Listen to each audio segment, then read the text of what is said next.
Thank you for joining us tonight. My name is Barry Erickson, and I'm Community Engagement Coordinator at Wheaton Public Library. Tonight, we're delighted to bring you another art demonstration in partnership with the DuPage Art League. For over 60 years, the DuPage Art League has been committed to the arts and bringing enriching programming to art lovers in our community. Located on Front Street in downtown Wheaton, the DuPage Art League is both a school and a gallery.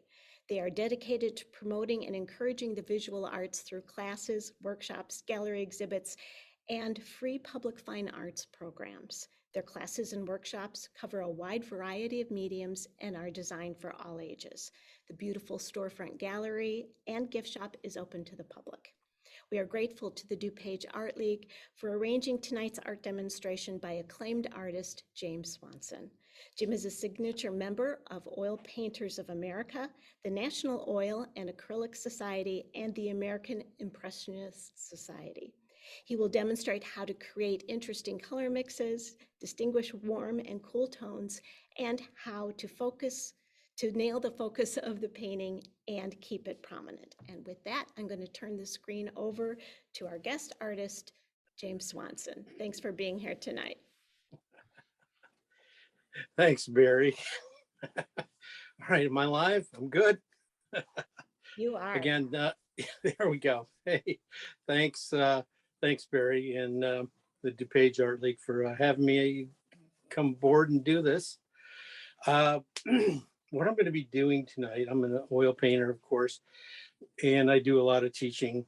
And one of the things I've been doing lately is painting dogs. I had one of my dogs, Golden, passed away a couple years ago, right before the pandemic. And I started painting dogs.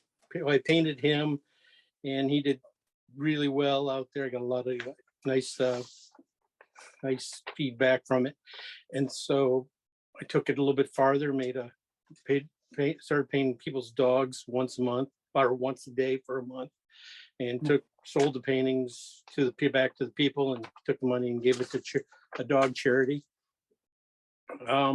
That was like back in June, but ever since I've been doing commissions now for a lot of other people on dogs and stuff.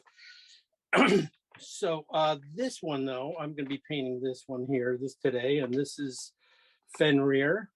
Fenrir is a golden and stuff, and I know everybody's going, Fenrir, what a great name. I know that name. Where have I heard that before? No. It's a Nordic name. Yes, he's a Nordic god. He was the son of Loki. This is Fenrir. And he was the giant wolf who in Ragnarok who killed Odin. Yeah, so this guy, but we call him Fen for short. So it's not Fenrir, we just call him Fen. And I took this photo up at our cottage up in Michigan in November. It was cold and crazy and stuff up there, but he still had to go in the water. And he's basically on this one, he's coming back to the shore after chasing a family of swans and stuff. He just went out on his own, decided he was going to go out and chase these swans and stuff. I had to call him back, and he turned around, came back.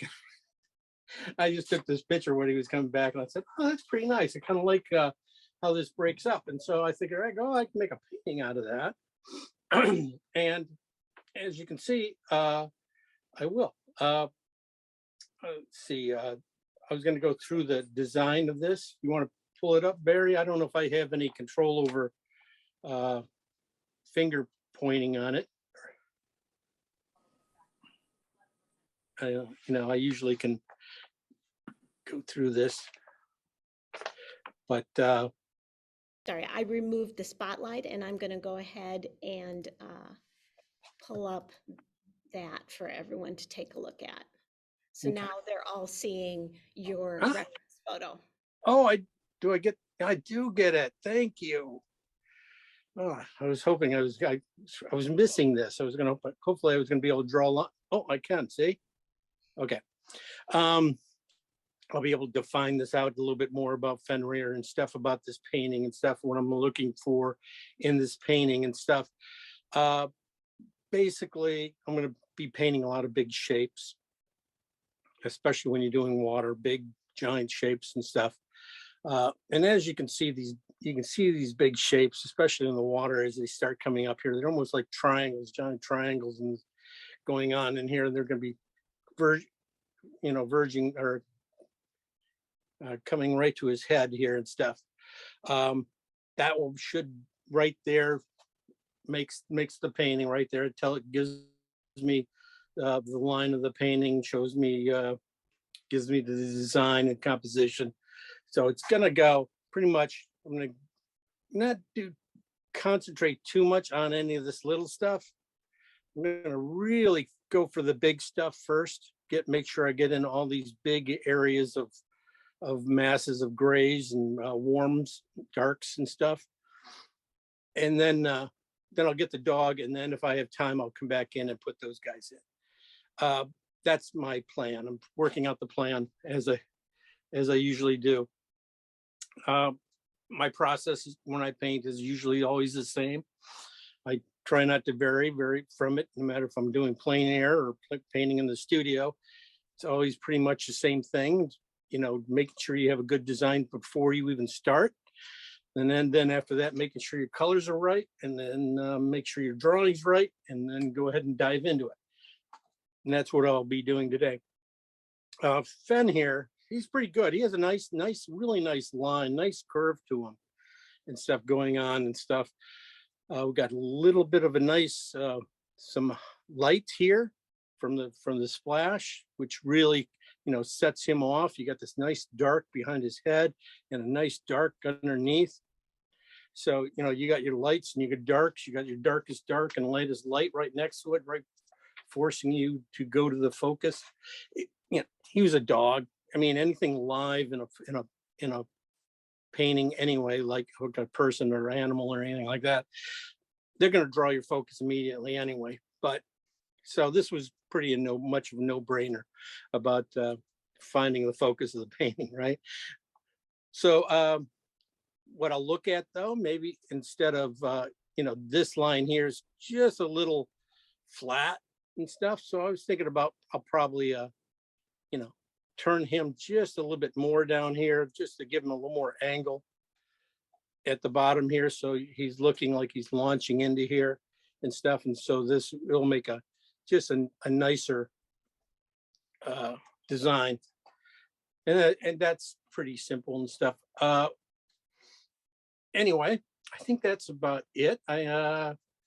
These reeds back here, I'm not going to pay too much attention to, and none of these waves back in here too, I will not pay too much attention to either. They are one of those things you gotta, you gotta take your time putting in, because as soon as you put them in, you overworked your painting.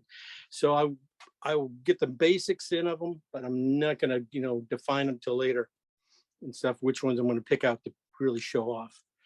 Okay, Barry, from there, I'm gonna go over to my palette and I will show them off my kit, and we'll start mixing some colors.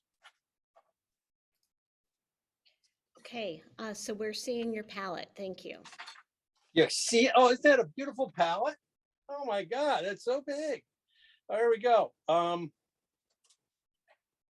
This is what I paint on. It's a big 18 by 24 acrylic sheet. I will go through my paints. These are my paints. I do a lot of Rembrandt paints because they give me paint, so I use Rembrandt paints. No, it's great stuff. It's really good paint. So it's for having them back me and give me paint to paint my stuff. I really enjoy it. It's really nice.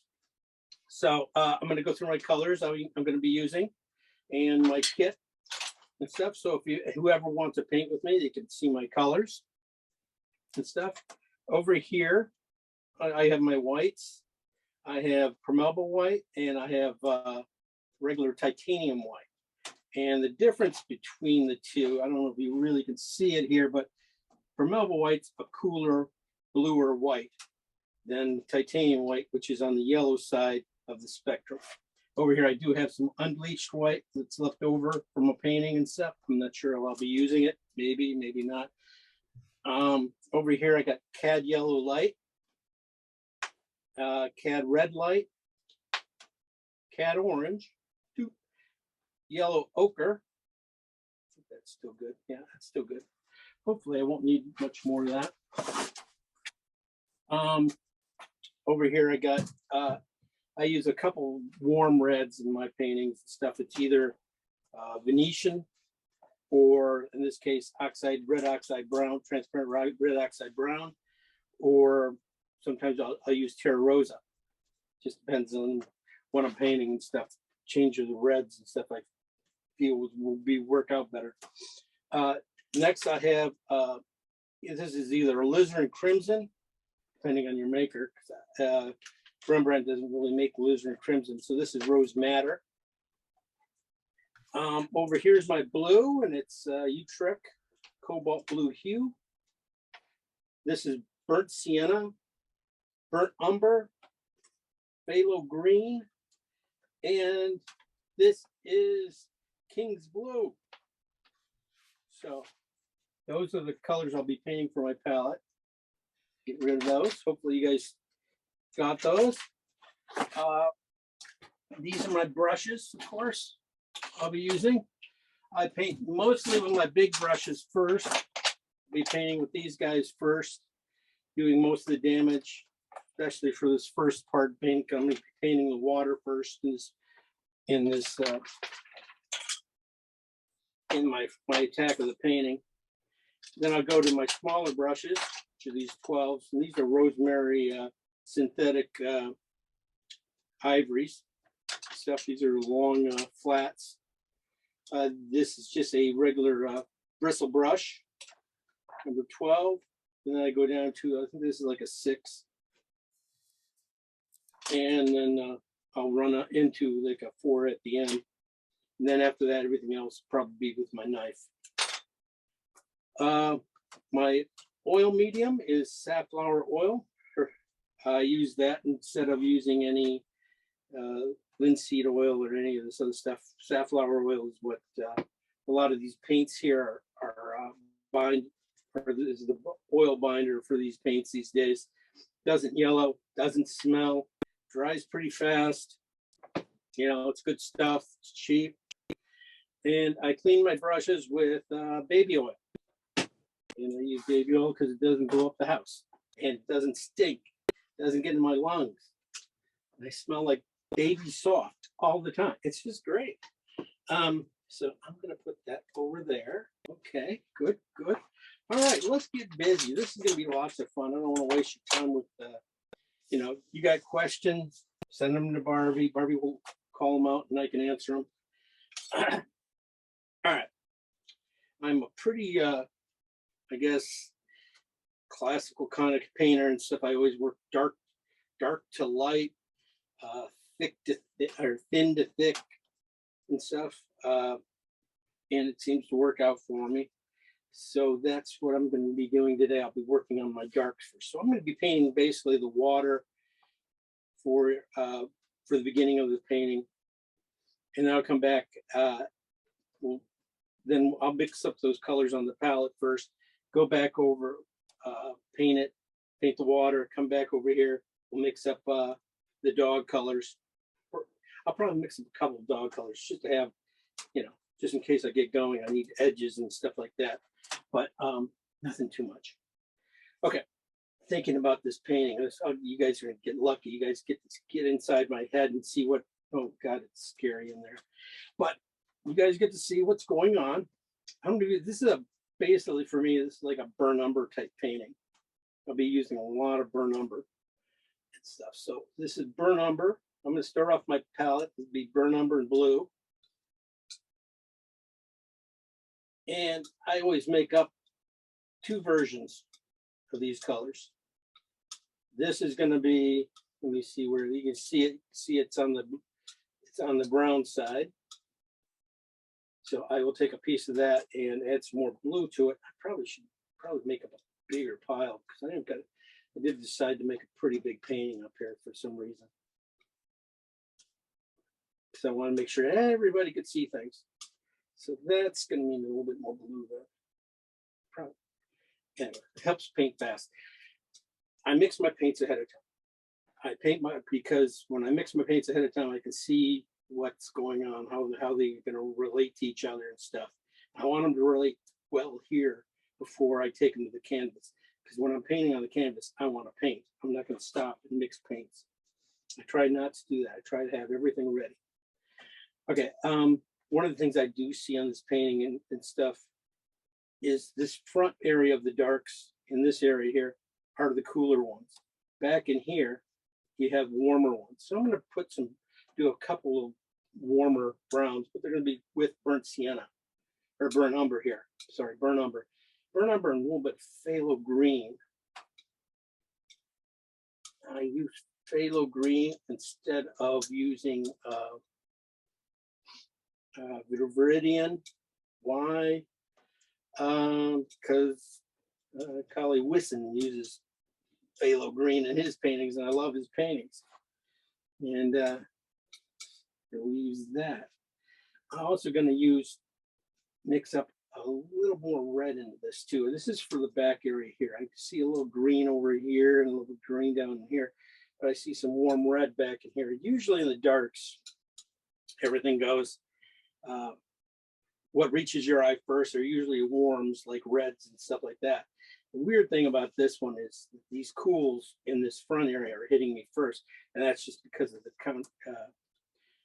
contrast with the light here coming out, hitting me in the face. So I'm going to do transparent oxide red with this brown.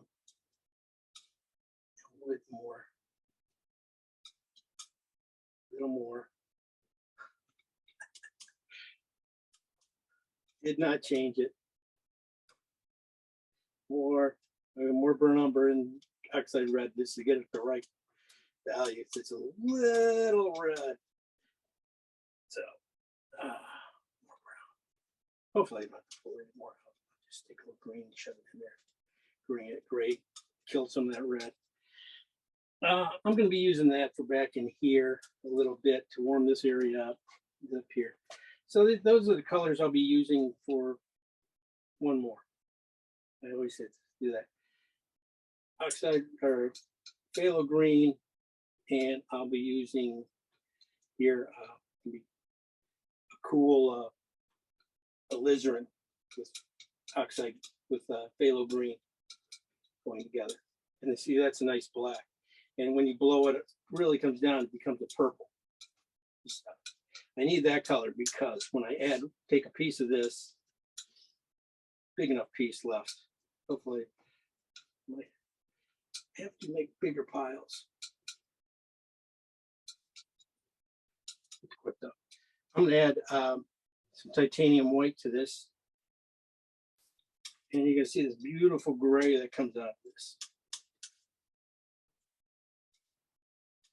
That's a nice gray. So it's a cool gray. I'll be able to use that in a few places. I'm also going to do a piece of that with just a little red and more red into it.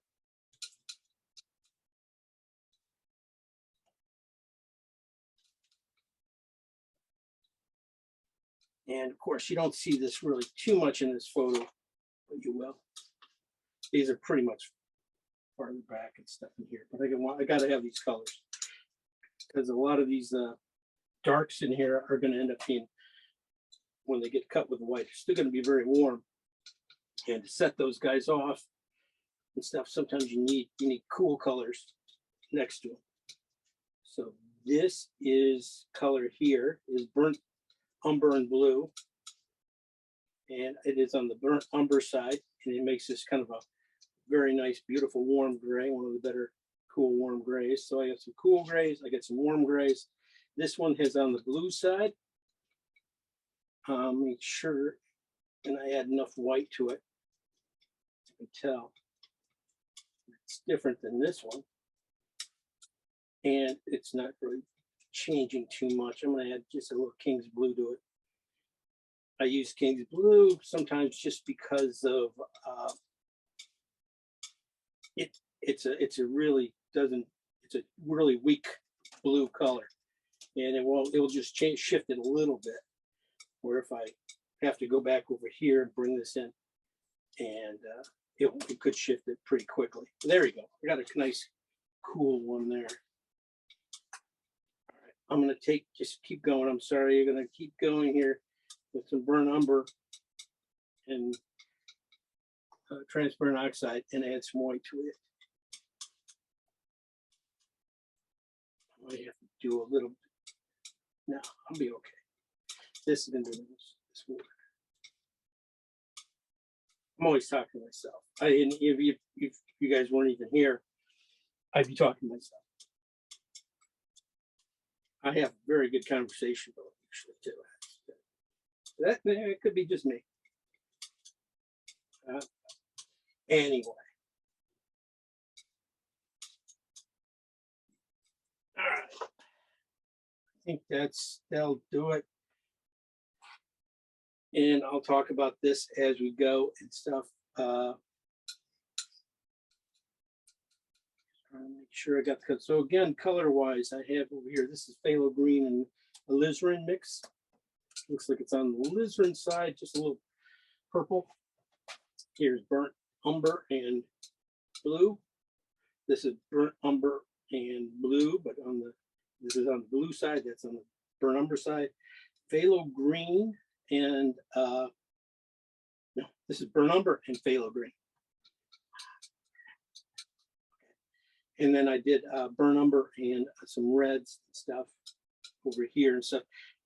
You're gonna find those guys probably back in here and stuff. You're not gonna find them too much in the middle of here, but you never know.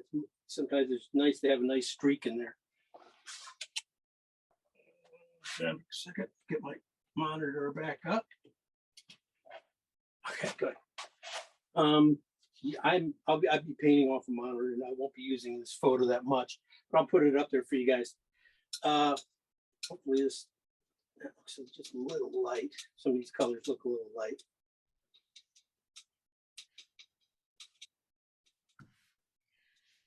I just don't want you guys becoming an angry mob really quickly on me, so I'm flying. No, this should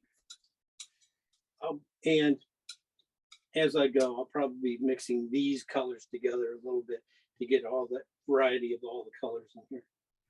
But that's enough to get the water done. So I'm going to tone my canvas with this oxide red and oil. I have a thing of oil over here, and I will be using my big brush. So Barry, if you want to come back over here to the big spotlight. Yes, that's okay. Oh yeah. Oh, this painting here, I did as a warm up on Thursday night and stuff, and I just thought I better get a dog in real quick and warm up again and stuff. And it was from a friend of mine over in England who does a lot of hill walking over there, and this is one of his dog who is making the journey with him for years and years and years. But I just really like the background. I like the dog too. But Jim, would this be an okay time to interrupt you with just a couple of Sure. questions? Someone was asking about the safflower oil. Is that like the same that you would use for cooking, or is it a particular kind? There is. I have used that one for cooking, and it has never dried. No, Okay. yeah, this is boiled down stuff from Utrecht, or you can get it from Gamblin and stuff with safflower oil. I like to get in the big things, like $8. Well, now it's $13. Everything's going up, it seems like. Yeah, I use that and stuff, and I got that from a guy named Dan Gerhardt. You guys ever hear of him? He's a big painter up in Wisconsin. Oh, and I'm from Wisconsin. I just want you to know that. I was told I sound like I'm from Wisconsin. I look like I'm from Wisconsin. But when I paint, I look like I'm Monet. So I don't want to have a beard though. So I don't know how I can that. I don't know how that can happen. Sorry. Am I yelling? I'm sorry. And which brand of King's Blue do you recommend? I am, of course, Rembrandt. I'm sorry. That's the only one I know of. That's all I usually, and I get it for free, but if you wanted to make it, I make it, you can make it almost exact. It's basically blue and white. That blue I have there, that cobalt blue hue and white. You can make it with that really easy. Okay, and just, do you have time for one or two more Yeah, questions? go ahead. I'm just toning my canvas. I don't have to think. Is it, when you're working in oil, is it best to work from light to dark to avoid getting muddy colors, or from from dark to light? Dark to light, just like pastels. You want to have it clean at the end. When you, the thing with oil paints is the dark colors, you'll find out a lot more transparent, a lot more not as opaque. And as you go into the lighter colors, the titanium whites, and when you have to add that stuff, it's very much heavier and very opaque. And that's where you get the thick and the thin, you know, thick, lean, thick over lean and stuff like that. That's what this is about, basically. Same thing, because you want to paint thinly. When I put these darks in, I will put them in very thin. But then when I'll build the paint up very quickly, just because of adding white to it, a little bit more stuff changing it.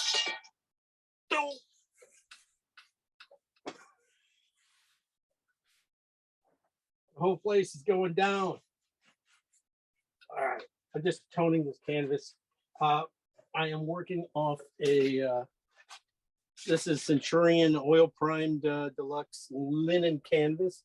I always love working off linen canvases. They really hold the paint nicely and have a nice texture to them. I don't really like regular canvas and canvas duck anymore, because it's when you photograph it, it just is all pixelated. It's tough to show your work when it's you get a lot of layers on it, and this stuff's has a lot tighter weave and stuff. Okay, done. Now from now on, any other questions? No, someone just commented, though, that it was so interesting to watch you mixing the colors and see kind of that foundation before the shapes of the painting actually come together. So thank you for doing that.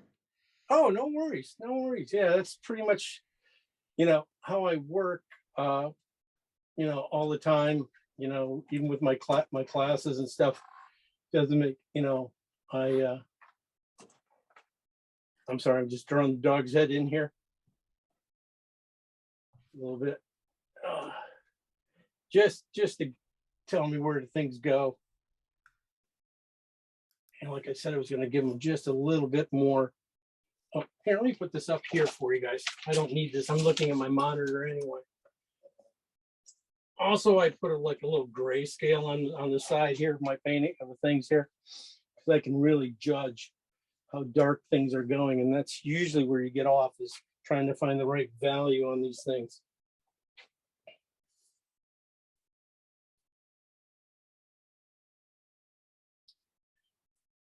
So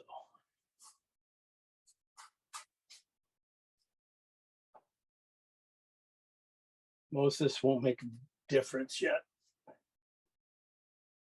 I try to stay very loose. I don't want to get tight too quick. That's why I'm working towards tightness, but if you start tight, you end up tight. So I rather start loose and work towards tight. That way I can stop at any place in between. It gives me a lot more leverage in my paintings. That's a share. I've got reeds up there. See? Reeds, beautiful, beautiful. Dog head, way too big a nose. This is not.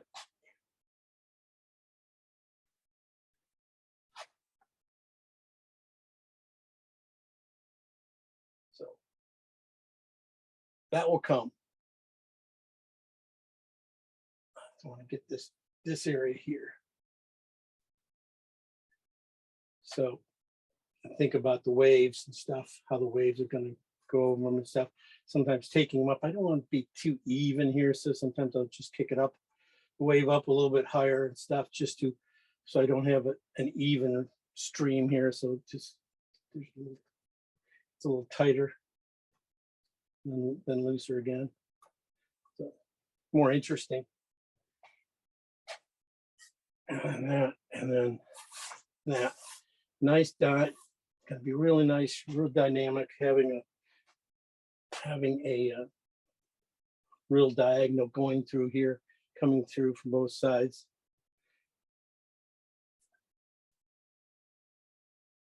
I'll probably end up putting a stick in his mouth too at the end, but I don't think I'm going to do it with you guys because it's going to take some thinking, and I don't want to waste, and it'll be at the end stuff too. So that's his head's way too. His muzzle and the back of his head should be about the same length, which that is. I just think I'll probably find him just a little short. Anyway, I can take care of that. That's the good stuff. He's painted at the end, and I said before, I'll be painting him. The paint I'll be using is going to be probably more opaque and a lot of points, so I'll have a chance to make a lot of adjustments. That's the whole thing, is making adjustments, constant adjustments, being able to make them. That's why I love oil. I don't like setting my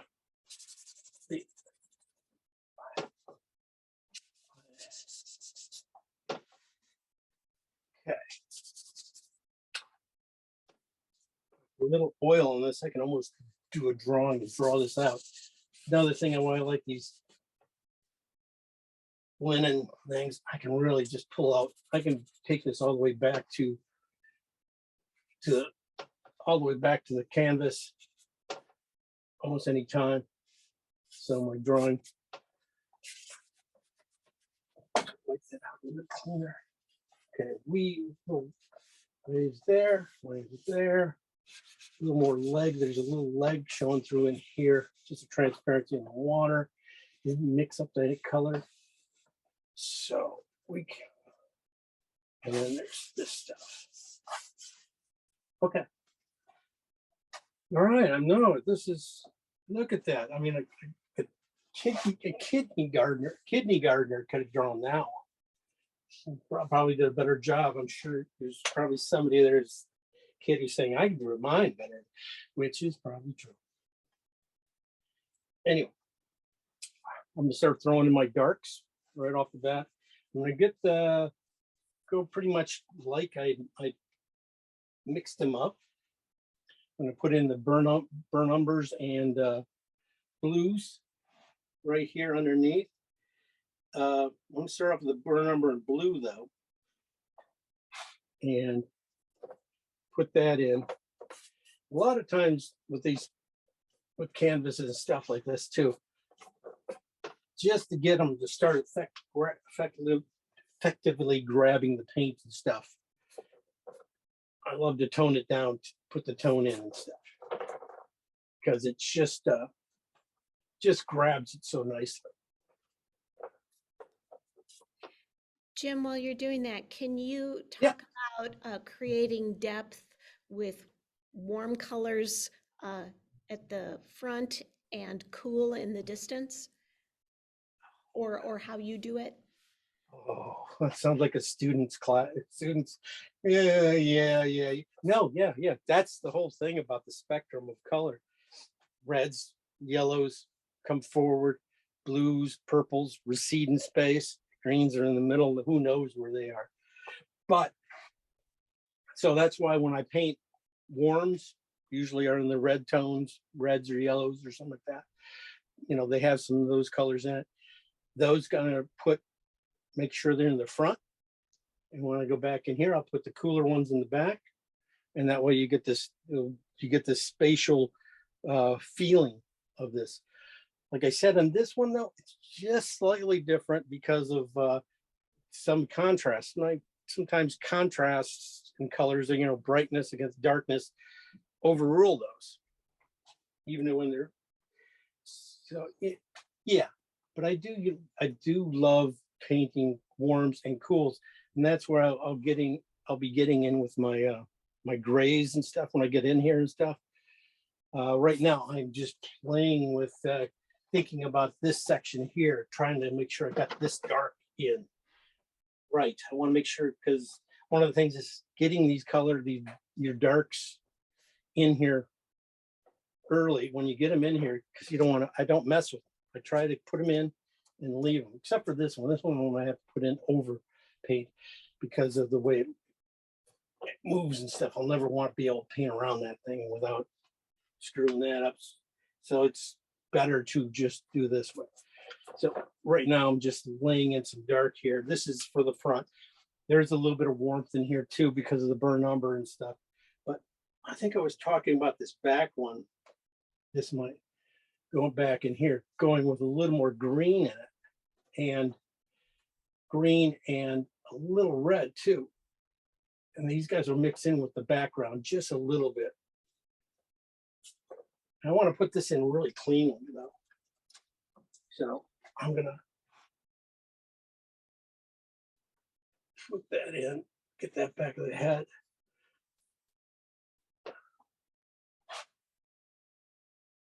And I'm going to switch over, add some more red brown to this color for this area right in here. So it's a little green, a little warm, got a little mixture, very transparent and stuff. And that's the whole thing, is leave it transparent. Don't overwork these things and stuff. You want to have this kind of effect happening because you got another color going over it and another color going over it. And you got to have, you want to have that buildup of layers. Kind of speaking of, if I can interrupt for just a second. Yes, ma'am. Speaking of the layers, someone is asking how you decide what color to use for the undercoat. Oh, for this one? Well, I didn't want to overdo the burn umber. Usually I stay with the earth tones, and but I didn't want to overdo my burn umber because I'm using it's going to be the main thing for the water and stuff. So I decided to go with red because it's going to be, I could see that in him and stuff, and I could see he's going to help me along the way and stuff. And I definitely want to get that canvas toned, because when I go back into this thing later and stuff, I don't want to see a bunch of white speckles in here like you'd see right here. I don't want to have to go back in and fix those. So toning my canvas, it's okay to have red show through. That's fine. I don't care about that. I just don't want white showing through, because white's just a contrast problem waiting to happen. Great. And as you're I just mix it up. I just mix, but I usually stay with the earth tones. I don't really go too much usually in the browns or reds or burnt sienna. Burnt sienna is beautiful, like burnt umber, and I'll go with reds. And as you're starting to talk about layering now, someone asks if opaque is painted over transparent or thick over thin, doesn't that block the color below the opaque color? Yeah, but the way you layer your paint and stuff, you take that into consideration as you go. I try, it's just a lot different stroke. Right now I'm free and loose to paint it any way I want. But as I start putting that stuff on, it's just the way you have to lay the paint in there on top there, that it's gonna they're gonna blend together right. And it's just a feeling with the brush a little bit. Okay, leave a little bit of that showing, just soften this up, just because I got water coming in here, and this would give it something to grab. A little bit bluer back there, and then I can go to my little midtones and stuff after I get this set up here. Go in the front here, and I just switch off a lot of times. This is a little bit of a cooler. This is the phthalo green and alizarin purple mix and stuff. I'll be throwing that in here too. It's a nice dark, and sometimes that coolness will set off the warmth in the other things and stuff and bring the warmth to the top. So it's always a little kick to do that, to make sure you get those guys in together and make sure they play well. Jim, someone's also asking, how much oil do you use at this early stage? Right now, I haven't dipped my brush yet. I'm really just taking the paint itself and using the oil that I did have on the canvas and kind of thinning it out. So the thing about toning your canvases like this, when you have a little bit of oil on there, it works really good with linen, I tell you. But if, cheaper canvases, you really got to watch how much oil you put on when you tone them and stuff at the beginning, because they become like glass and slick and stuff. Where this stuff, as you can see, even when it's going and stuff, it's still grabbing a lot of my brush and stuff and really dragging it around. Just a little bit of oil. Here I'm putting a little bit warm down in here. It's going to be even warmer than this. This is that cool burnt umber and blue mix stuff. Here is right about underneath this this lily pad, and I'm gonna not really think about the lily pad too much, but with his placement, and that's the thing about the beginning of a painting. I try not to let all this stuff dictate where I can put my brush strokes, because that's going to just suck the life out of your painting. You got to be able to just move through it and stuff. So I'm putting a little bit of this. This is the phthalo green back in here again. I use it back in here with that red, but I'm using it here at the bottom too. And I just want to get it in at the very bottom of this painting, and then put a little bit of this cooler stuff over top of it. A lot of this stuff I'm doing right now, you won't see it till the next color hits it, and then it will just jump out at you. But there's a third, fourth color laying right there by it. Okay, any other questions? Just about the composition in the photo. Oh no. Well, in the reference photo, the dog was cropped a little bit. And are you going to just continue with that composition, or are you going to alter it as you're sketching and as you're painting? I'll probably switch it and stuff.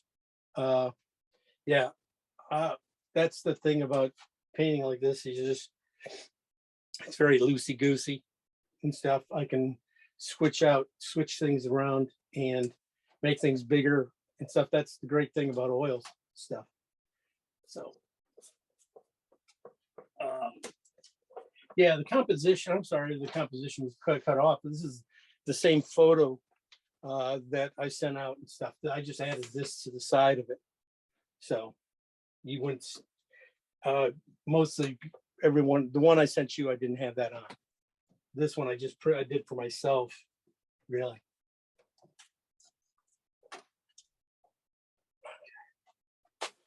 Get over here a second, just to tone this in a little bit, loosen it up. Okay, just got to get these colors, give them something to play with when they hit each other and stuff. So usually when I paint my darks like this, I want to overpaint them. So and then use the next color to clean it up.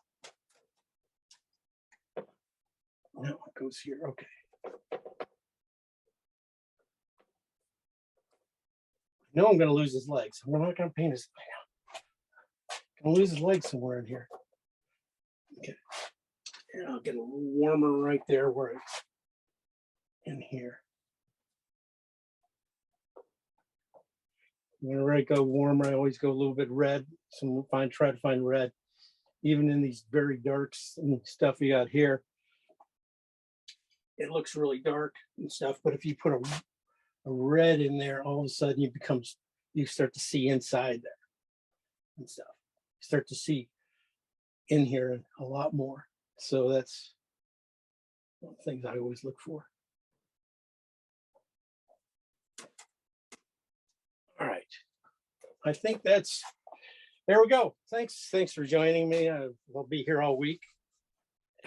I actually, if it's a good time to stop, if maybe you could bring the canvas a little bit closer to the camera and let the camera have a chance to take a nice long still shot so that we get a really crisp image. That All would be right. First thing you got to know is my paintings usually look like crap for about 3/4 of the way through it but then all of a sudden that one stroke will change it, make everything make sense. It's like putting a puzzle together.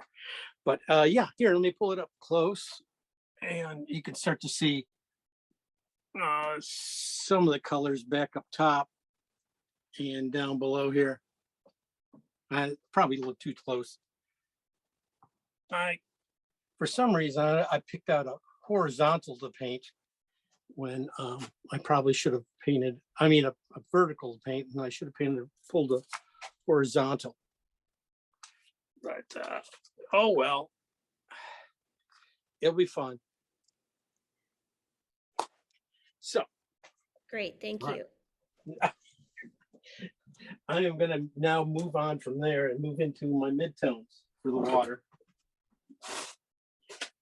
And I'll be using the same brush. I'm just going to clean it out a little bit. And probably start up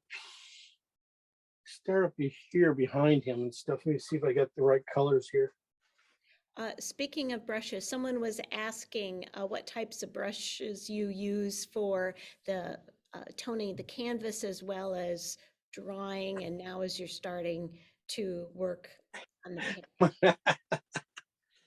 My big craft brush. Yes, this is like a 2-inch brush. It's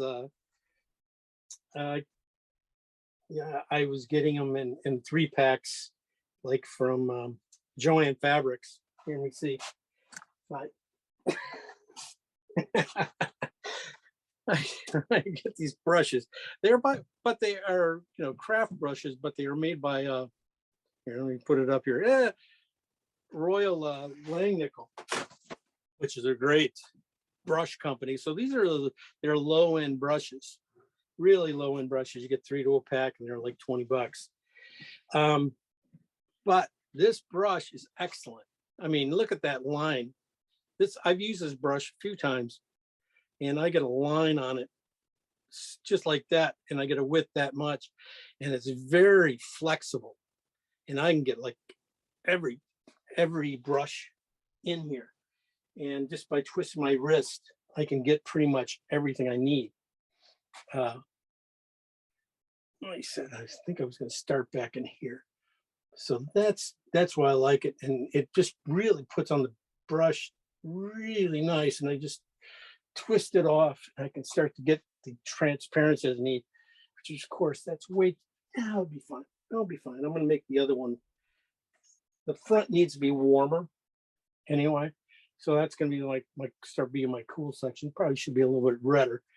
Should have been probably more like that. Yeah. Oh well, I'll just break into it. I'm going to mix these 2 colors together a little bit. They just got and start working over here on this area here a little quick and just bring it in.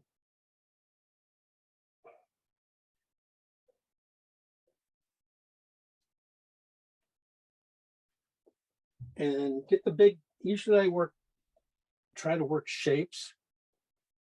See these things as shapes and just kind of recreate them in brush strokes.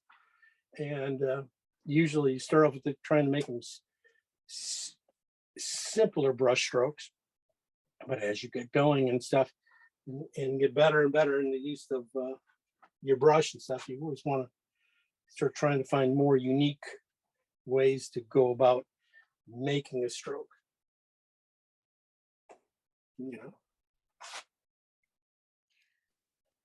I'm just gonna And go. someone is asking, are you wiping off your brush between strokes or how are you keeping those Uh, colors separate? between paints, I'll wipe them off with this. I just wipe them off in my thing and go on. Right now, the colors are so tight, value-wise and stuff, that the polluting of colors and stuff isn't very big. And usually I try to take one color, go through the whole painting, and then come back through the next color, go through the whole painting and see where it is and stuff. That way I don't stop and mix colors very often. I don't have to stop and clean my brush. And usually working dark to light like this, I don't really clean my brush very often. I'll dip it a little bit, but I don't really stop and wipe it all the way out. Great, thank you. No worries, no worries. Okay, I'm gonna start working down here. This is the fun part right here. Right in here is the fun part. I want to make sure I got the right value. I think it looks I think I'm a little light on everything I mixed up. So I'm going to go to my darks up here and just add a little bit of these grays I already mixed up here. Yeah, they just are just a little bit. I was going very fast. See, I just didn't want you guys to be, go crazy on me and say, he sucks, go home. Just like that. Oh, that's wrong. You need to be warmer. I have had that happen to me. It's terrible. No, not really. I am from Wisconsin, and sarcasm is our native tongue. So know that ahead of time. And usually, whatever I say needs a big grain of salt with it.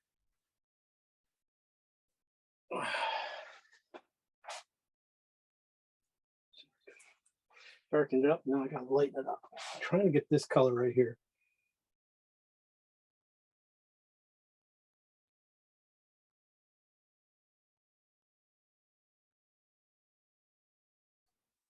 I think I got it. I think it'll be okay now.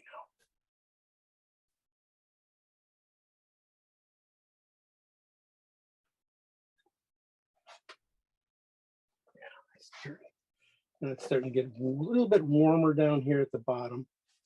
Like I said about going over this stuff, I'm really trying to show my battery here. That thing doesn't go. Could be in trouble. Just a little bit too much.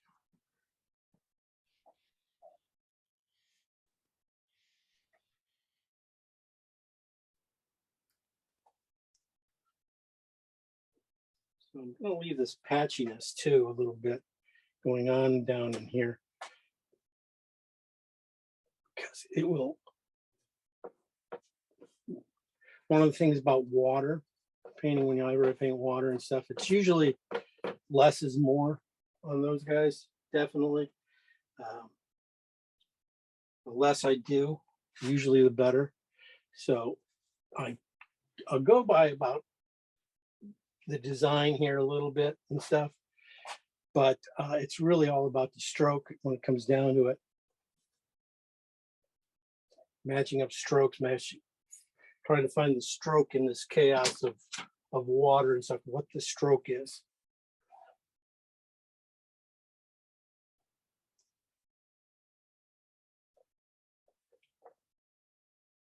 I'm just going to work my way up the side here. This is just needs to be a touch warmer now.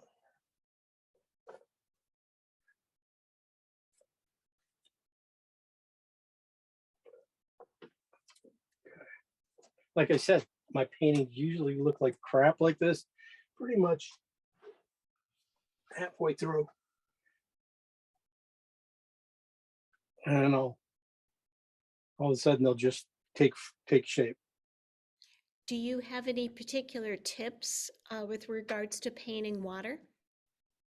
Yeah, I was just mentioning how less is more. One of the things about water is Think of it as a cartoon. This, that little wave thing, it's there. It's in here. That little cartoon wave, it's in there, and it helps signal to the viewer it's water. And so, but that's not that's not what the tip I was really going to give you. The tip I was saying is make it very graphic.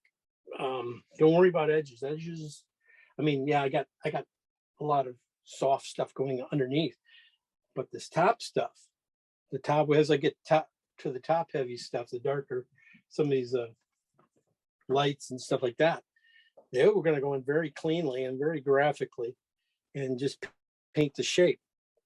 And it's going to be like a puzzle. They're just going to all kind of come together, and that's how you really make water work. And try not to you find only certain places you have to soften up.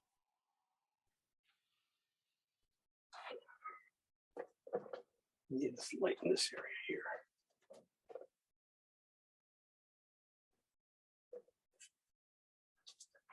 Okay. Yeah, what did I just say? Yeah. All right.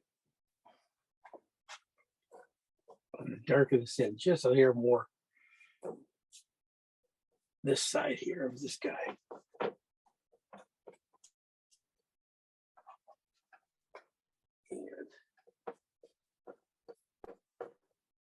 And then I'll have a few strokes of. I was hoping that one was going to turn out better.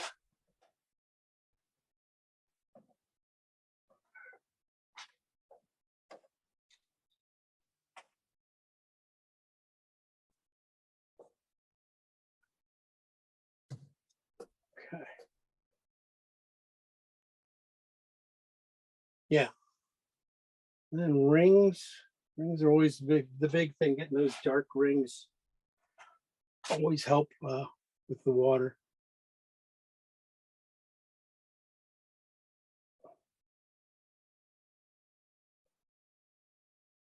Mm-hmm.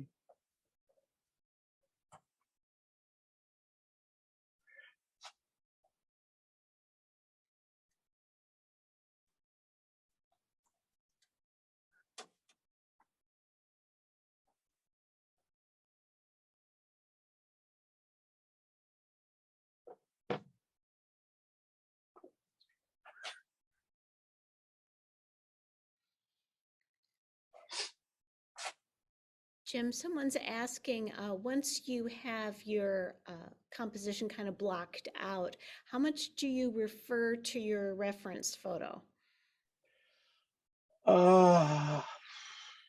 I definitely, it's up on my monitor, and I'm looking at it and taking as much information as I can get from it.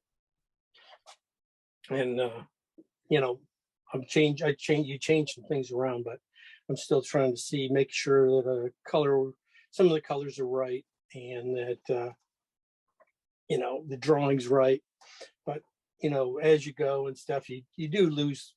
At the end, I'm not even looking at the photo anymore. I'm looking at the composition of my painting that's in front of me, paying attention to that. So yeah, I mean, I look at it a lot right at the beginning here, and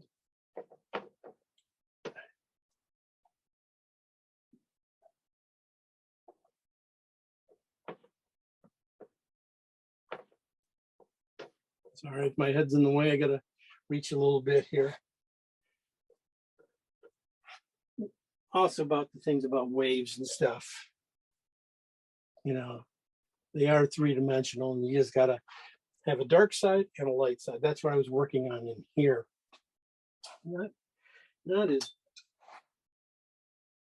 I lost all my darks. Use them up. I need to get this darker one more time. So some burn umber and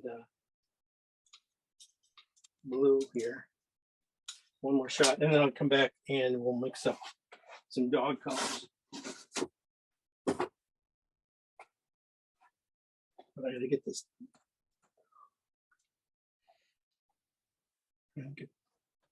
this in here a little bit more right on this edge. Is that one edge I was talking about? Should, yeah,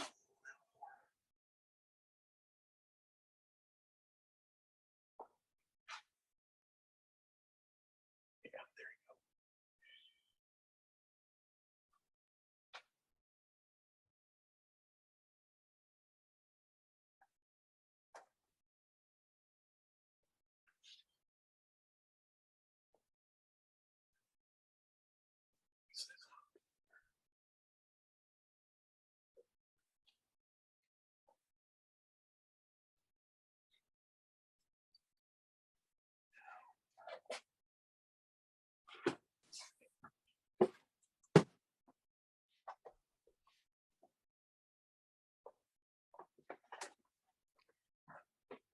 Jim, just so you know, someone is suggesting that once you start to mix up the colors for the dog, if we could switch cameras again. Sure. Okay, so just let me know when would be the best time to do that. Oh yeah, yeah. I will. Still putting in a few things here. Hold on, lighten that. I want to go to one more gray here, with my lighter gray. Let me see if I can get this good.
Okay. Yeah, we can switch over to the other camera. We'll start mixing up the dog colors. I'm right about there now. Yeah, but if before we do that, if we can get a nice long still shot of Of the the paint? Oh, sure. so far, just to give the camera a chance to really focus well. Oh, did I mess that up before? I'm sure I did. No, it's just the, you know, with technology, the camera's always struggling to know whether to focus on your arm or on the painting. And so sometimes we like to get a nice long still shot of the painting itself, just so that we can really see everything well. Okay. Let me put in one more stroke. Got that one in. I want to get one in next to it. Just get rid of this mess right here.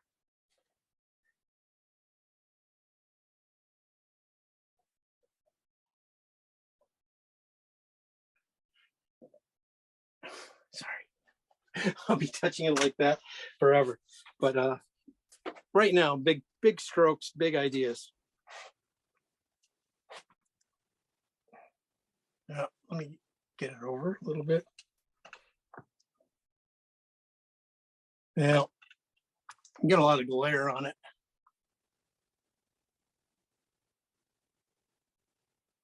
So, and up here.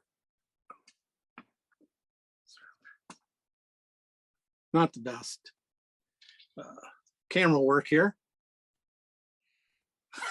It looks better from back here. So like you can start to see it. Sorry. That's no problem. That's helpful. Thank you. So should we go ahead and switch over to the palette now? Since you're Yeah, let's do that. Let's do that because that's where I got to get going here.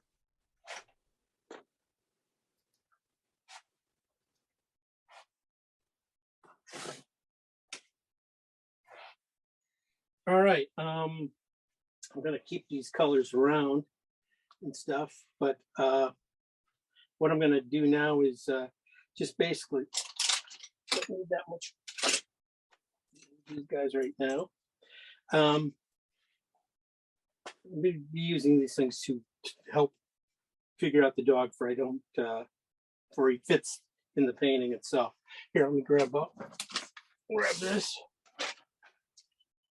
Okay, so Fenrir is being a golden and stuff. Yeah, we'll start off with just some burnt sienna. And burnt sienna, and I'm gonna go, I don't want to, go a little bit. Let's try some cat orange mix.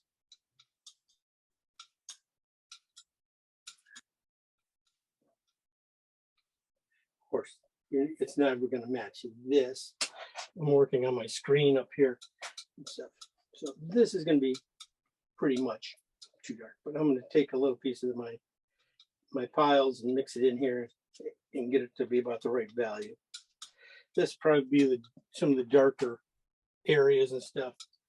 I'll be using this for him, and this is burnt umber and red, my transparent red oxide. This is burnt sienna and cad orange mixed in with just a little bit of this dark mix.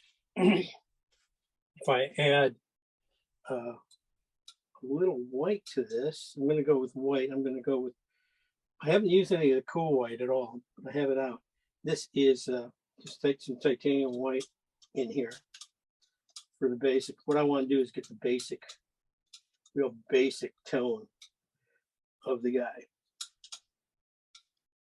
Should probably make it a little bit more paint. More paint.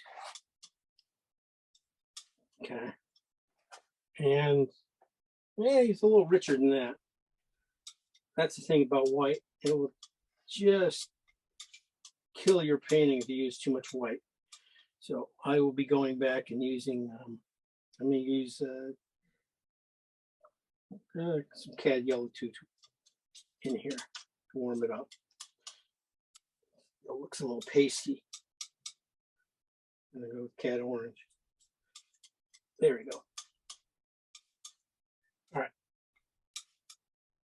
I'm going to take that down a few times now and make a couple piles. I usually take these piles, make one warm, one cool. This one I'm going to put some ochre in. Ochre, yellow ochre.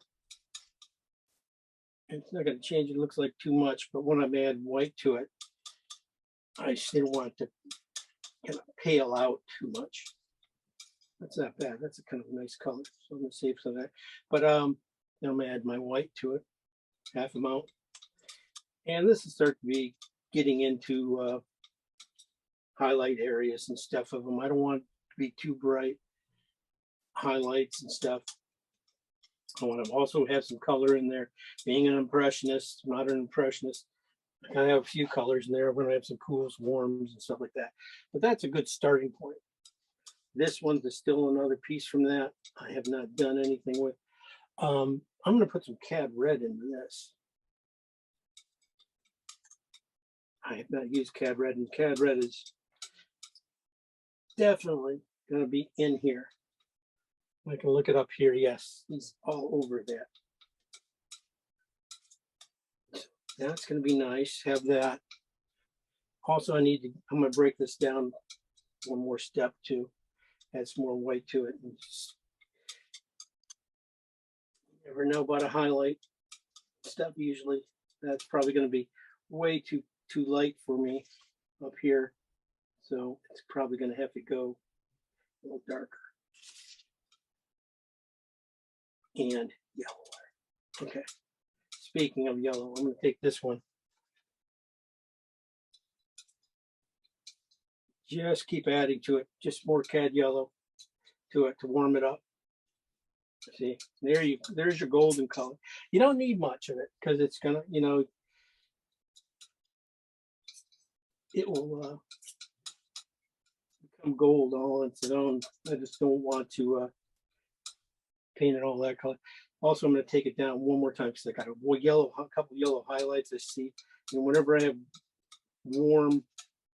warms like these is very warm tones for this dog.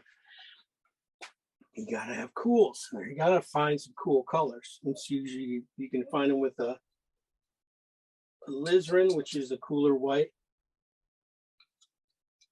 and stuff. You get these pinks, or you can add some blue to it and get some purples and stuff. You gotta have a little bit of coolness to this guy, or he will just die. And also, I like to have blue and white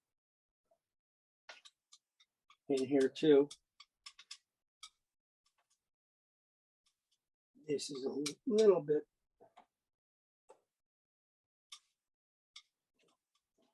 strong. Okay. And then these two mixed together will make purple, which definitely you're going to have. A little more, too much white.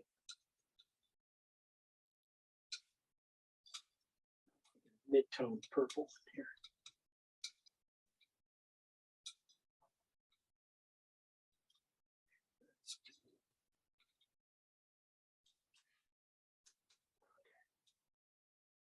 All right.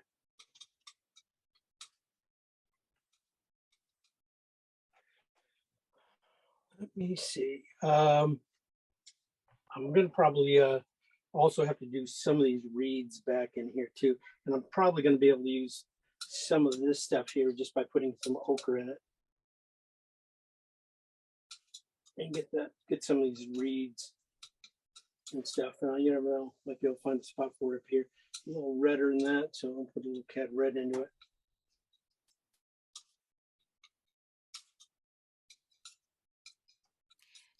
Jim, someone's asking about your palette there. What type of palette do you use and where did you get it? This is from a refrigerator. Somebody was throwing out the refrigerator, and this glass.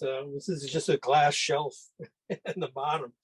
I just said, yeah, oh, that's a perfect piece of glass and stuff. And it's perfect. I love glass. I mean, it really works great. So yeah, it came out of a refrigerator. So look for refrigerators when people throwing them out. Go grab it. There's gold in those doggone refrigerators. So okay, these are the reeds up here I'm making up here for this stuff. That's probably a little warm. I think what I was thinking about it. Going, So another question related to mixing up these colors. Someone asks, are you using all 10 values in the painting, or are you leaning to one range on the value scale? Well, yeah. Well, this painting is only from the darks to about 3s to 3. So that's really where I'm staying. This stuff's getting a little bright and stuff. I'm not going to be using a whole lot of this. I'll be using more of this stuff in this.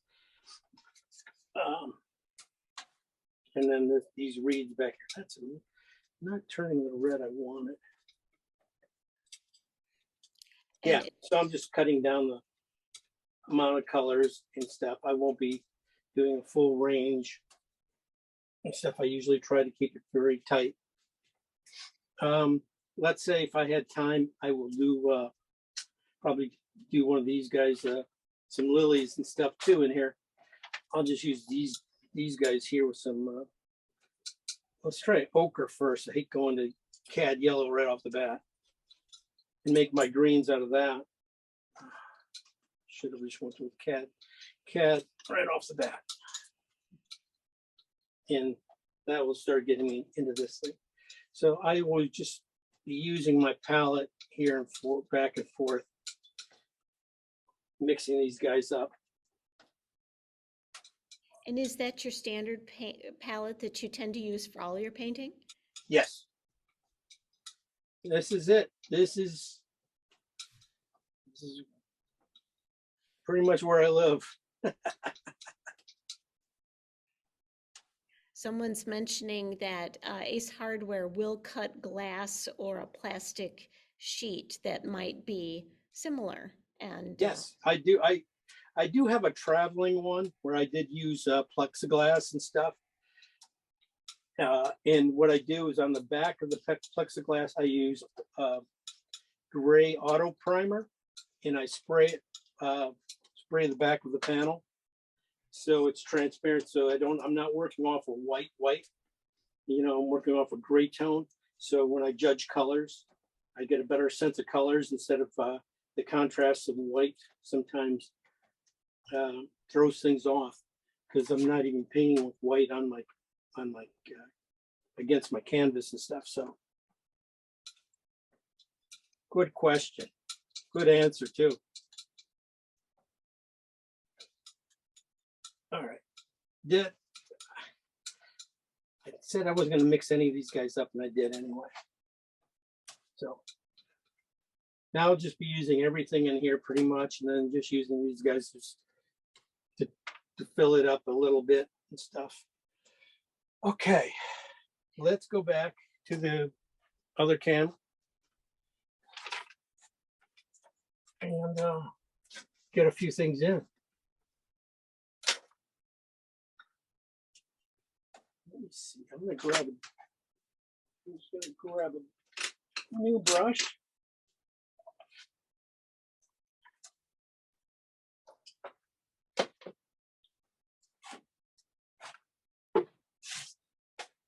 New brush, new towel. All right, just like I was painting some of the background, I'm going to start dark to light. So I'm going to find my darkest darks. Hopefully I drew them in well enough. You know, I can always change them out, change it later. Well, I don't want to make huge changes. So I want to make sure everything's nice and soft here.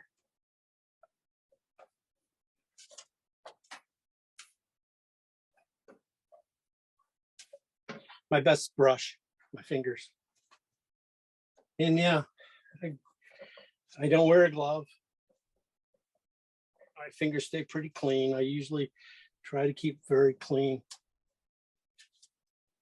It does show in your paint.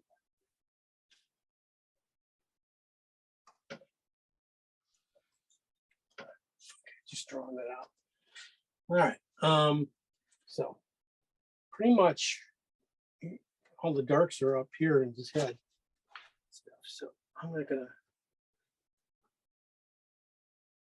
you know, just like I painted the background, overpaint my darks. Want to get them in underneath, so the next color grabs, has something to play with, and makes that connection with the color already. So usually when I'm painting these guys, it's just like drawing, it's just redrawing it, and moving things when I'm painting. What I mean about that is when I paint, it's basically just drawing with paint over and over and over again. Just different shapes. I'm trying to get this to make sure he has volume and stuff like that. Really put these darks in his coat just a little bit darker than they should be. And then I'll use the next color to lighten them up and to make the right shape.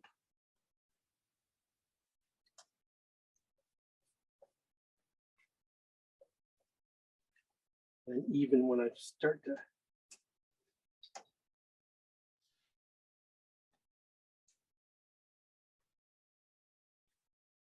see, now I got my nice brush out too. Now I got, you know, you go to your Rosemary brush. Yeah, so you have this nice thing there, and this will do pretty much do all the detail work, finish the details of this tail and stuff. And it's a lot like that other brush too. You know, you can just has such a nice line to it. You know, tight. You know exactly where that brush is going.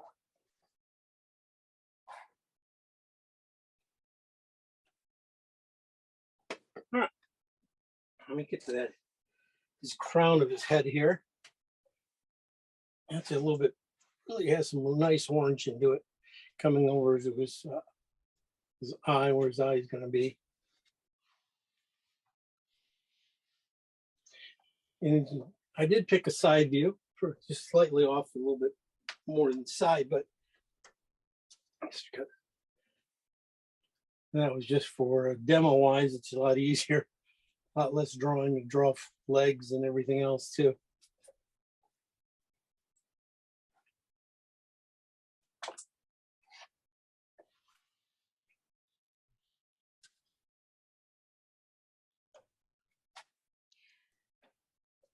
Jim, how often do you paint plein air versus as you are tonight with a reference photo? Hey, we're in Chicago, right? Or not Chicago, but you know, all the suburbs here. I do during the summer, you know, once a week, we try to get out with some buddies and stuff, but it just depends. We're not really hardcore enough to worry about, you know, if it rains, forget it.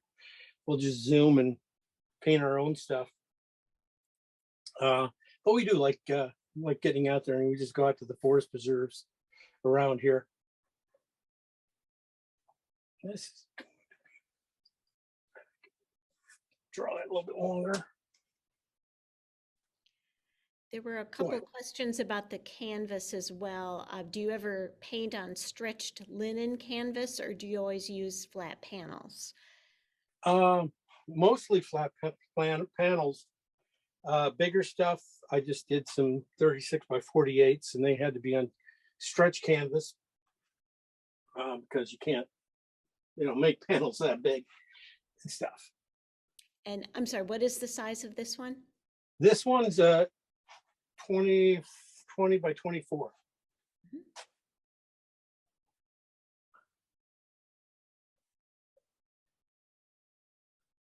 And, you know, whenever I do classes and stuff, this is pretty much, I kind of tend to do bigger things just where you guys can see a little bit more of what's going on. Nice glare up here too. Yeah, when it's a good time, maybe we could move that panel down so that the camera has a chance to focus on it without the glare a little bit.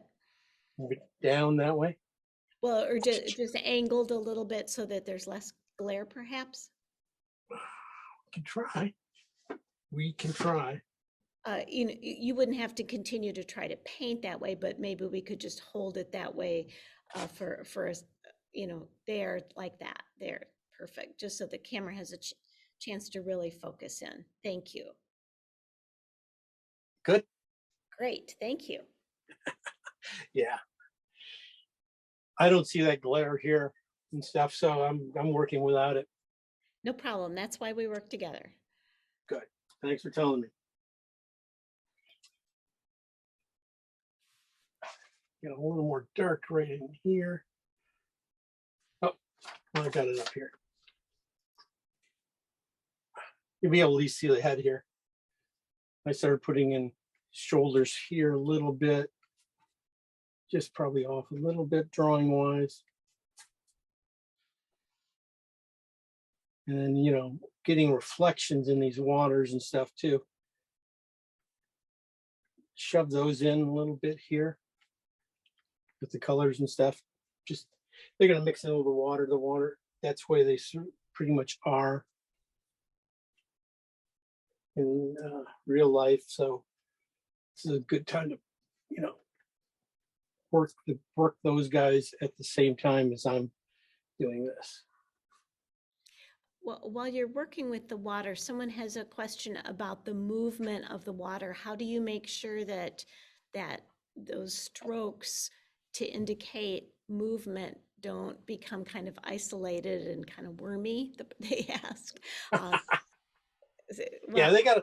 Well, I got a whole gaggle of wormies to put in here yet. I just got the big strong ones in that I know are gonna need you know, needed to be put in.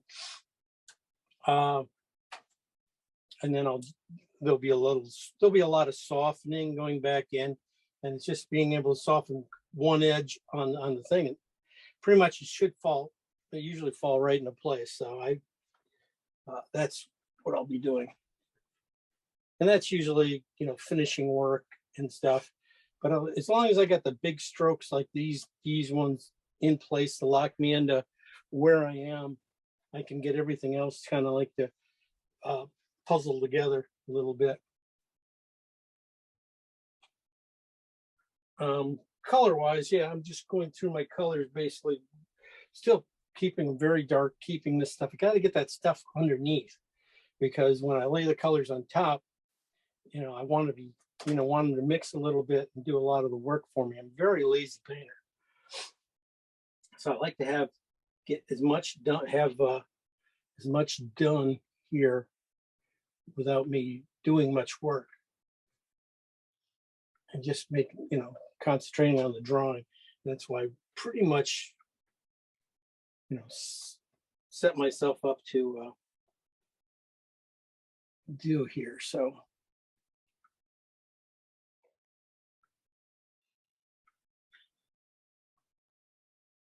I'm going to put in a few highlights in the back here where I can don't get too lost.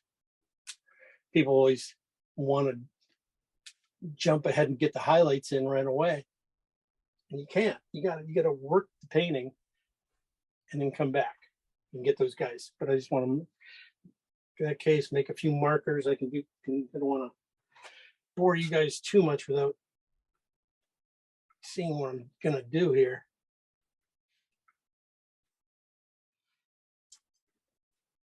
Trying to go.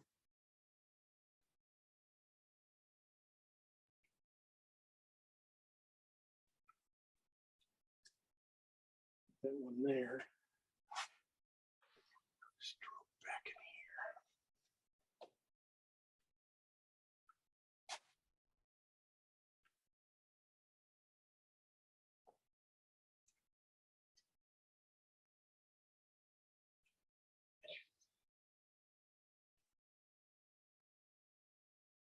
Didn't even put his eyeball in.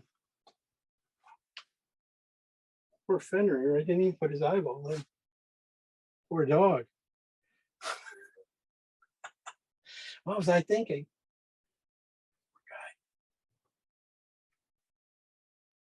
But it goes pretty quick, and I'll get to that point. Sure, I overdid the ear a little bit. Yeah. Okay. There we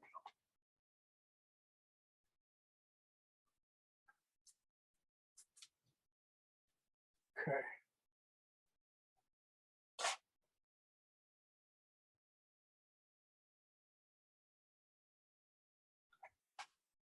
That's why I like these brushes. You can just use them as drawing tools just to get the highlights in here and there.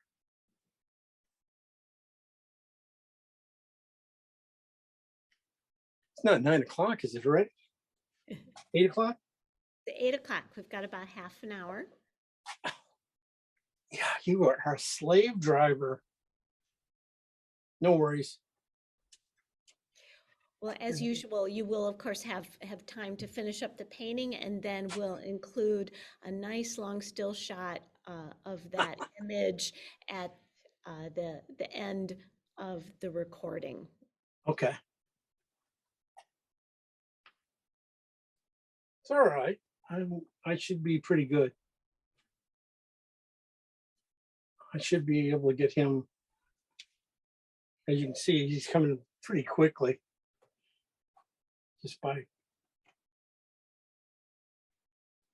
there's not a whole lot of colors. I mean, yeah, I got some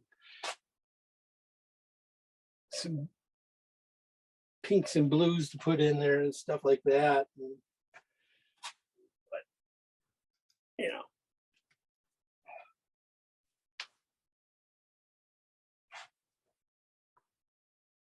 oh,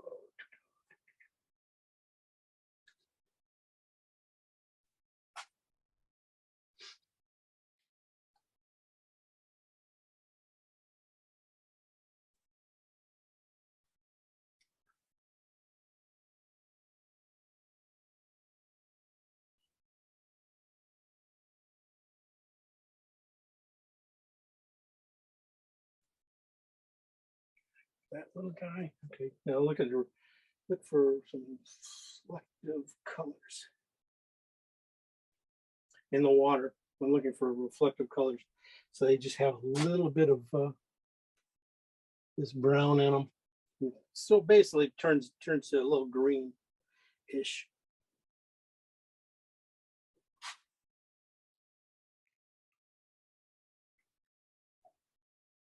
And I will pretty much, I kind of like leave all the splashes to the end and they just kind of make themselves sometimes as I go.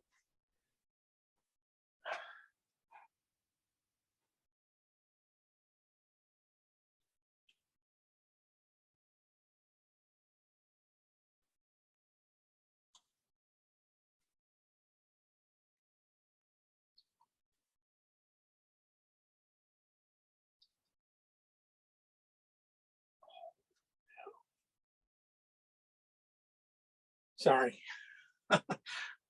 I do commentary myself. I go, whenever I put in the color, I go, oh no, oh no, why did I do that? Oh,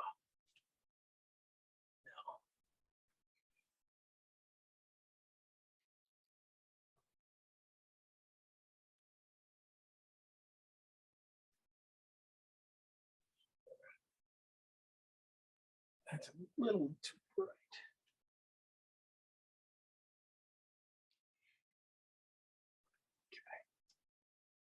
Jim, someone's asking, do you ever use water mixable oils, or what are your thoughts about those? They are fine. I have a lot of students who do use them. I don't use them, but they do. And they've done some really nice work. I mean, I, help mix colors with them and stuff. And they seem very nice. I mean, it's really oils. The only difference between this oil and that oil is the emulsifier in it. They use a vegetable emulsifier.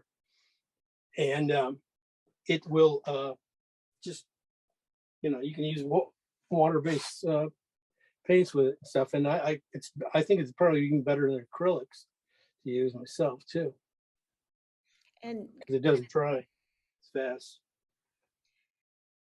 And kind of speaking of acrylics, someone asked, what would you be doing differently if you were painting with acrylics instead of oil? I'd be crying probably. Acrylics dry so fast. I haven't used acrylics since like college. And I didn't like acrylics because when they dry a different color. And it's all about color, probably cheap acrylics, college and stuff. So I just never really liked them. I always like oils and stuff. That's a nice thing about these linen canvases too, is that they will, really hold the color. You won't have, you come back the next day when it's dry. Yeah, maybe the darks will lose their luster a little bit, but they're there. And it's the same color until you put some, varnish them or wet it up. So I do enjoy that. And someone's asking, will you take any of those blues kind of into the dog? Yes. Going to work them in there. Definitely. Boy, you guys are a tough crowd. Man, I kind of like Rodney Dangerfield here. Yes, I will. I'm just thinking, going through a few things here and just scraping out a few. I can get a lot of these reeds done really just by picking out the big ones. Making them interesting too. So I'll pick. I know where I'm going to go with that. That's good. This is like where I was talking about transparencies in the water and stuff. This is another great way to just be able to, mar that kind of clean finish and just mar it in a couple spots and just becomes something else. It becomes bubbles, it's scratches and stuff. I will probably end up I was thinking about putting a stick in Fenrir's mouth too. I said we'll have to explore that with him and see how he feels.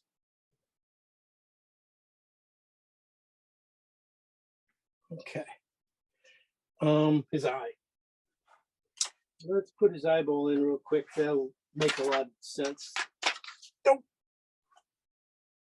put my and they're very warm. And when I say warm, so that means they have a lot of red in them. In that red dark. So I am going back to my burn umber and blue mix, and I'm putting a little of this oxide red into it. And let me see if I can get the right about the right spot here. Should be about halfway between his head here.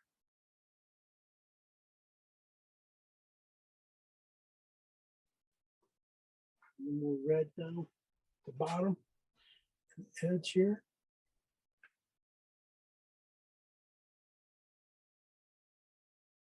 And his nose too. Oh, a little gray into that. It's not so.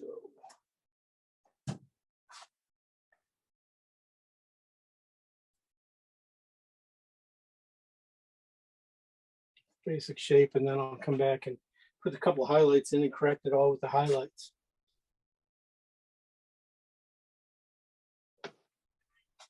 Take more paint.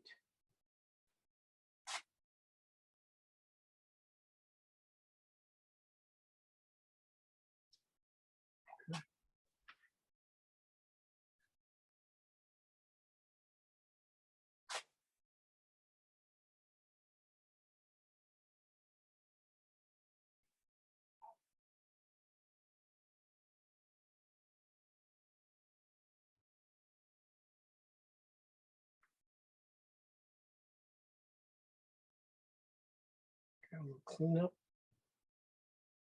a little more than that. Get some of these hairs, try to get some of these hairs start coming down around here.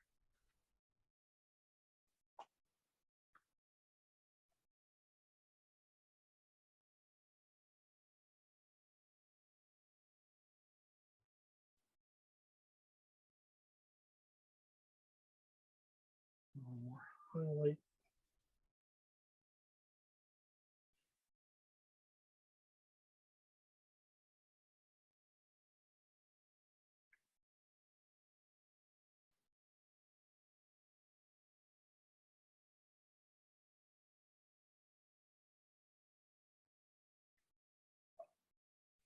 Okay.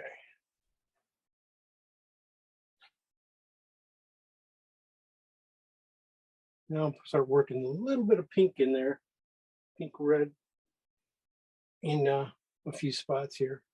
Probably find it right underneath the eye. That's blue. Brush grab a little bit of color and around the edge.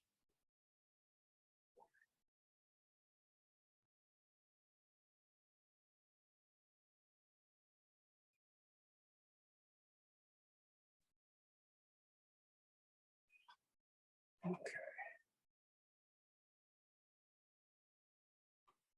And he's coming along pretty quickly. That's nice. That's nice. Big. Any other questions?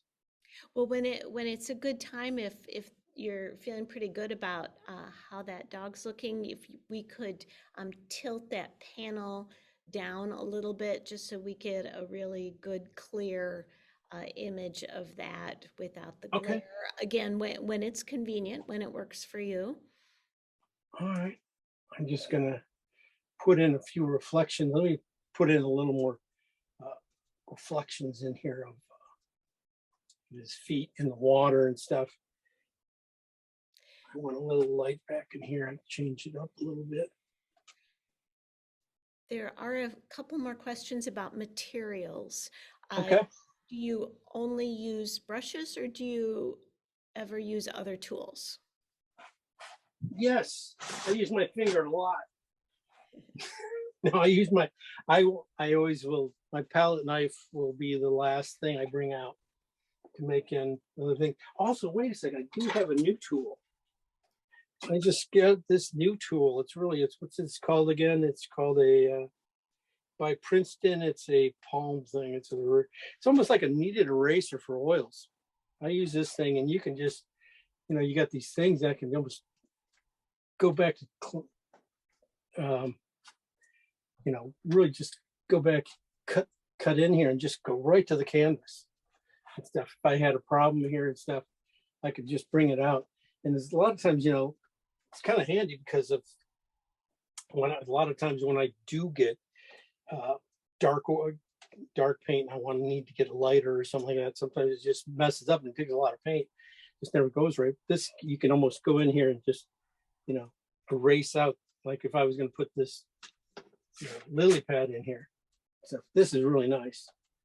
So what is this called? Called the edge thing or thing, but you can find it from Jerry's Artorama and stuff. It's by Princeton.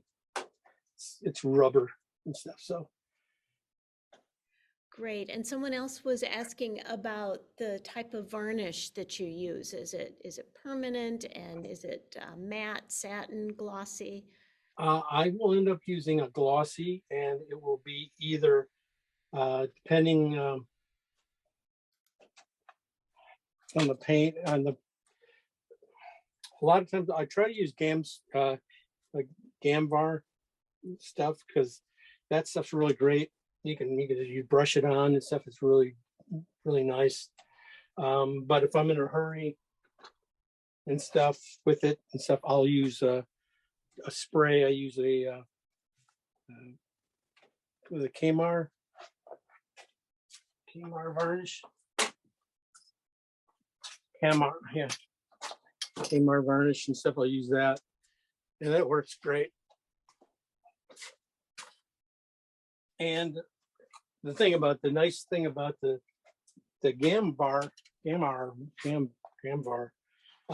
varnish is you don't have to wait that 6 months for it to dry and stuff. You can put it on as soon as it's dry. Your finger, squeeze test. Make sure the hard paint and stuff's really hard. You're done. Stuff. So there. That works good. Let me see. He's coming along. Oh, you wanted to take a look, didn't you? Yeah, Okay. if we could just tilt the panel down a little bit so Oh, we can get a yeah. nice crisp. Yeah, that is better. Thank you. So that glare goes away a little bit. Yeah. Thank you.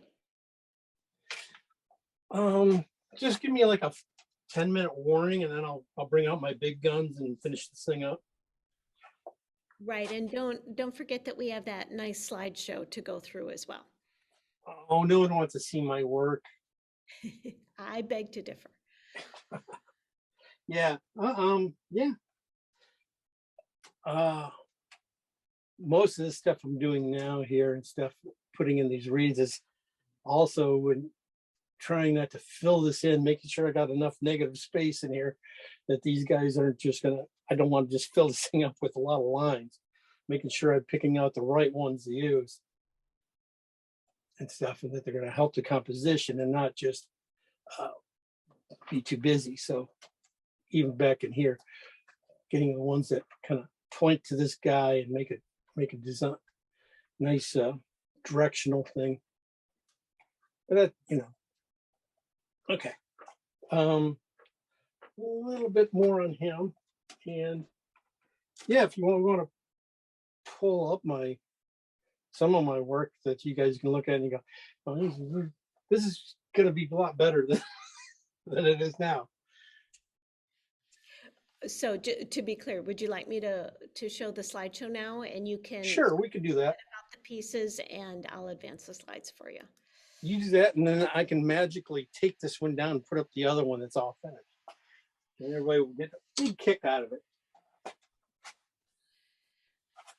Okay, so I should be able to share your slides now. Oh yeah. Yeah. Yeah. Yeah, that's my little kitchen cooks and stuff. That was kind of fun. That was like, what was that? The Elephant and Castle stuff. We were eating there one day and I just looked, we were by the kitchen. I looked over there and I just started taking shots. My family hates me because I always have my camera out and I'm always taking pictures. So yeah, you can advance that one. Okay, let me click on it and then there we go. Okay, yeah. This is the Atticus. These are the water retriever and stuff. This is where I started getting into painting dogs last year and stuff. I did him about this time of year last year, and it was good. It was well received. Got into a lot of big shows and stuff, a lot of national shows it was in. In fact, I repainted it for another show, or for the beginning of my monthly painting thing. I repainted this guy, and I just sold that painting, so it's worth it. Next, another one. Yeah, this is Palette and Chisel downtown in Chicago and stuff. Famous thing, and they had one of those painting days. And I was just walking through, and I wasn't shooting the model. I just liked the scene and stuff. So this is like a 18 by 20 or 20 by 24 too. It was fun. A lot of people. All right. Next. Oh yeah, this is Belgium. Yeah, I shot this. We were there. My son was getting done with his summer in Belgium there for college, and we went over to see him at the end and do a little traveling. And he took us to this flea market they have every Saturday, and that's where I saw this scene and stuff. And this guy I said, hey, he has a pink shirt on. I gotta get a shirt. I liked it. So, a lot of boxes. All right, next. Oh, let me click on it again. Oh, there we go. Sorry. Oh yeah, yeah. Some lilies and stuff. Yeah, always love lilies from. Where was this? This is Giverny. Yeah, that's a fun little paint. We did that in class and stuff. That was nice class to do. Let's see, next one. It's horses. I'm doing lots of horses, painting lots of horses lately. And these group and stuff, like on Three Amigos. Yeah, this was up in Mackinac Island. I do a lot of horses for them. And this is a nice, pretty famous little white team there up there and stuff. And I got to get busy and paint some more horses soon. Okay. That was a fun one. Brunch. Yeah, this is an Easter brunch. Like I said, my kids hate me because I'll take my camera out and take pictures, and they just like, Dad, you're so weird. I go, I know, but I get this great shot and I get a painting out of it. So that's where this one came from. It was downtown Chicago at a place. Can't remember the name of it, but so we had some pizza there. Okay, next. My horses, another wild horses and stuff. Yeah, dust off. Yeah, this is down in Tucson right now at the Mountain Oyster Show and stuff. Yeah, that was a fun little one. We even repainted it for class one day. Okay, nice horse. I got that from Gary Odell. Those are wild horses. Gary Odell lives there in Arizona and stuff, and lets me paint his from his horse shots and stuff. That's where this one came from. Gary's a great guy. All right. Next one. Paris again. Yeah, Two Crows. My Two Crow Cafe in Paris. Yeah. I like the crows. There was some nice light on that crow. I thought it was fun. So I love the chairs. That's the thing too. This came from a friend of mine. This is from her trip from Paris. I was in Paris too, but I think This is from Maxine Howard. It's a photo and stuff. And she owns the painting now too. So, okay. That's pretty good. I think oh, yeah. Okay. Well, dogs again and stuff. This is one I painted a while ago and stuff. Yeah. Dog's life. I just like the lighting on it and stuff, so I had to paint it. There's a friend of mine, Jane Christ here. I had to paint hers. Okay. Dave Deemer's photo I painted. English guy over in the UK. Well, stuff, this harbor scene and stuff. We painted class and stuff. I painted this, and just like this one I'm doing here, and people followed and stuff. And that's the way it turned out. It was pretty fun. Okay. Another one. Yes. Everybody likes these and stuff. I've ended up painting this like 3 times. Couldn't keep it on my wet on my board and stuff. People were buying it before it was done, so I had to repaint it for myself. And this one I just was really, just liked the idea of putting up laundry on the line and stuff, and the lighting from the house and stuff. Really kind of fun. Okay. More horses. Yeah, this was up in Mackinac. It's gone. Sold a while ago.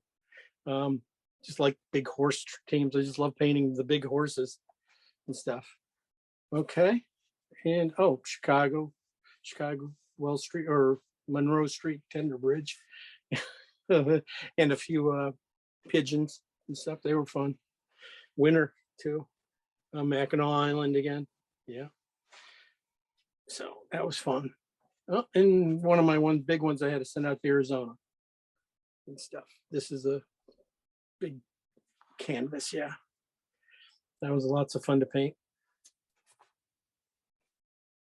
Oh, and one of my last dogs. That's why this one's going to end up turning out. Hopefully this is Sahara, a friend for Robert Swanson. No relation, but he's out in Connecticut, and he has a dog breeding going out there, and this was one of his prized dogs that passed a while ago, but he wanted a painting of her, so he asked me to do it. So there we go. Okay, so Jim, we've got about 5 or so minutes left, so I don't know how you would like to close out here. I'll see if there's a couple more questions. Okay.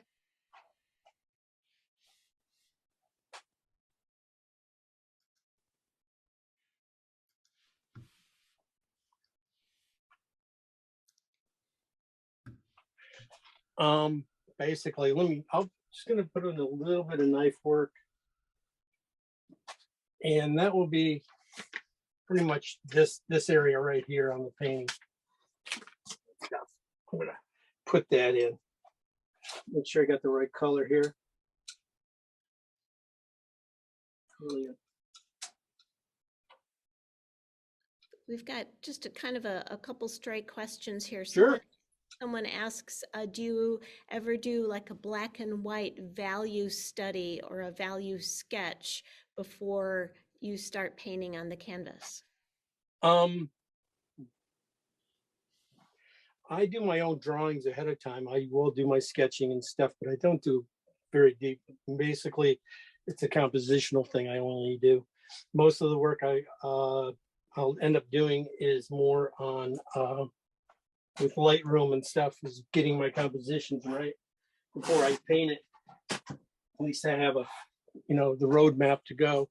Now I pretty much, when I mix my colors and stuff, I'm taking that into consideration, the values and stuff. So I'm kind of like going right for it and stuff. I don't do a ton of glazing and stuff. Pretty much it's Sal Prima. It's pretty much wet onto wet, and when I'm done, that's what it will be done. Mm-hmm. Right, and you used such a brownish, reddish underpainting on this particular piece. Would Yeah. you use, someone is asking, would you use blue if it was more of a seascape? Yeah, I'm for, I don't mind using any color really. I'm not, yeah, there's, uh, depending on, it really depends on what's gonna go on top of it and stuff, what dries the paint. I don't want anything that's gonna, gray out my colors. I'm looking for a color that's gonna, um, go with it, go with my painting and stuff. That's why I chose red, because I know all the colors here were gonna go with it and stuff. I'm not gonna get a funky gray tone to the painting. They're all gonna harmonize nicely together and stuff. Well, But I'm not against blue. Blue's a good color. Yeah. as we kind of near our time, I always think it's absolutely amazing that you artists accomplish as much as you do during this short 2 hours, especially while I keep peppering you with questions. But if you could tell us kind of where you're going to go from here uh, to finish off the painting.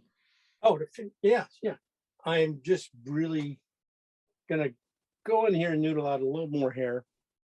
I'm not gonna try to tighten it up too much, but I'm gonna bring out a few more things. I'm gonna do some smearing. I'll bring out these guys here. I still got to put in the highlights back in here, um, in the waters and stuff. I still got to bring out the ones in here one more time. I'm missing a few things right in here too. So that's what I'll be in. And then right now I'm just putting into a little bit of knife work, which I was going to try and show, because it's the little teeny things with the big stuff that I that's the stuff I like to do. Big strokes with little teeny details and stuff. So,